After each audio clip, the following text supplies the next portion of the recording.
Okay, acid-base titrations. Now, we've talked about titrations for a long time, and the idea of an end point, or sometimes called the equivalence point. Equivalence point obviously implies that you've added the correct number of moles of each of the species involved in a titration. Okay, so we need to know when we've added the correct number of moles so that we can use stoichiometry to find the concentrations of unknown solutions. The shape of the pH curve is really the key to being able to do titrations. If the pH curve was linear, then we wouldn't be able to do them using indicators in the way that we usually do. But the pH curves are not linear, nor is this screenshot. So let's have a little look at this. Okay, let's let this sink in. These are the four possibilities.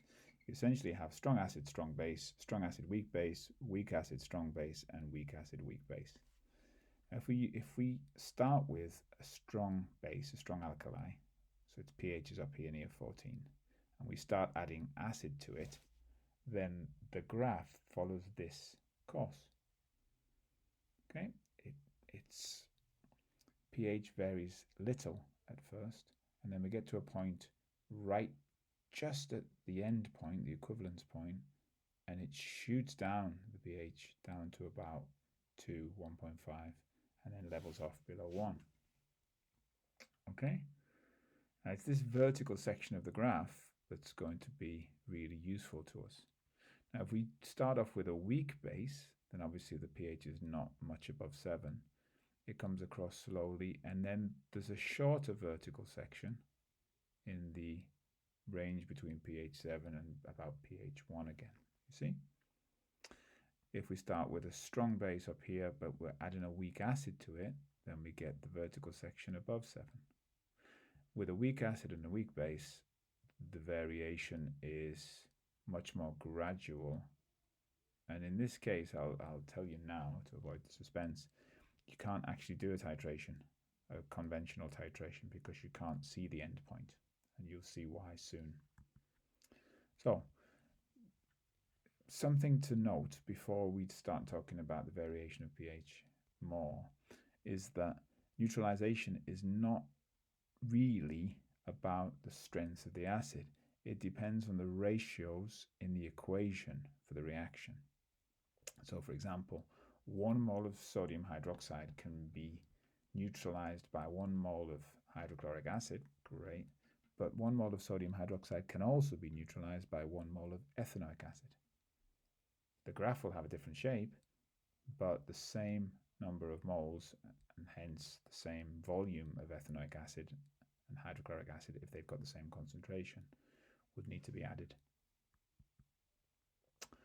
Okay, so as we've just seen, there's a dramatic change of pH at the end point or close to the end point, as long as we're not using a weak acid and a weak base.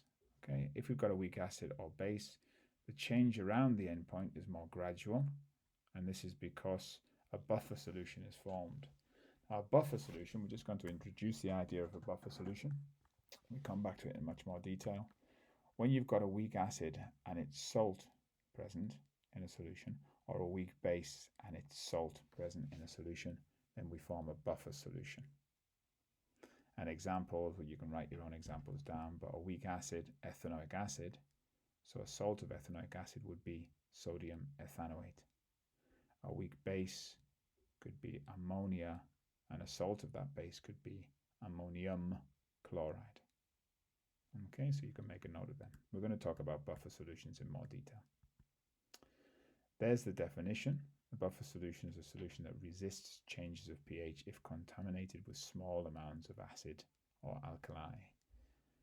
Learn that definition, and we'll talk in detail about the calculations involved in buffer solutions later.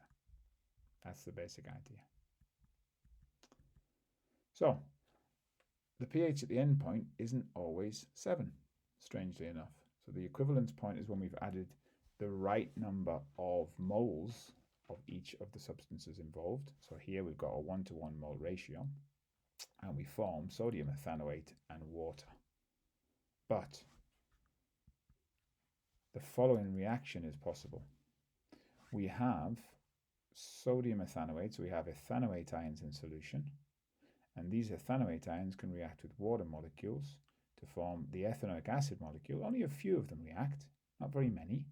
This is a reversible reaction, but they can form the ethanoic acid molecule, and obviously the proton that the water has lost here, the proton's acting like an acid, and the ethanoate ions like a base, means that an OH minus is formed. Now, if OH minus concentration increases, then what happens to the pH?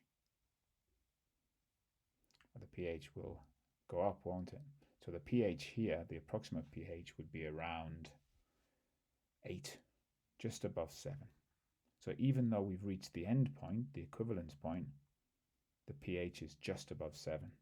And that will always be the case with when we produce salts of weak acids. It's almost counterintuitive, but it's easy to remember because of that. The salts of weak acids will have a pH just above 7. We can say the same about weak bases and the conjugate acid of a weak base.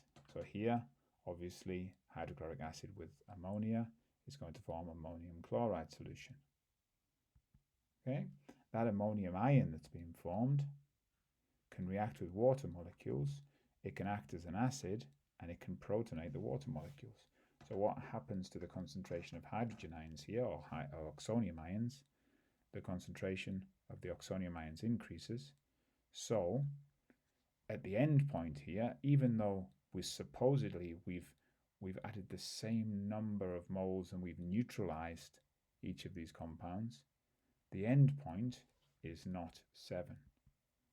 The approximate pH here, because you've increased the concentration of oxonium ions, will be just below 7, maybe 6. So the salts of weak bases, when they're dissolved in water, are slightly acidic. Right, some pages to read and some questions to answer there, some general questions about titrations and titration curves.